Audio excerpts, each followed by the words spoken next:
Nëse ti ndryshon, dije që do të ndryshoj edhe gjendja jote.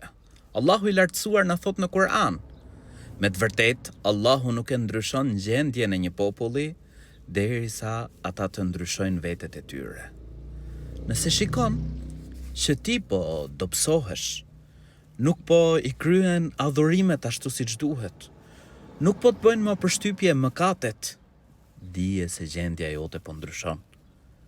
Dhe normal, do të ndryshoj edhe mbrojtja e të madhit Zot ndaj teje. Prandaj, le të nisim të ndryshojmë veten tonë, të përmirësojmë veten tonë. Le t'i kushtojmë rëndësi ndryshimit të veteve tona, se me lejen e Allahut lartësuar, ndryshon edhe gjendja jonë, përmirësohet edhe gjendja jonë. Elut Zotin e gjithësisë që të na mundësoj t'i përmirësojmë vetet. Amin.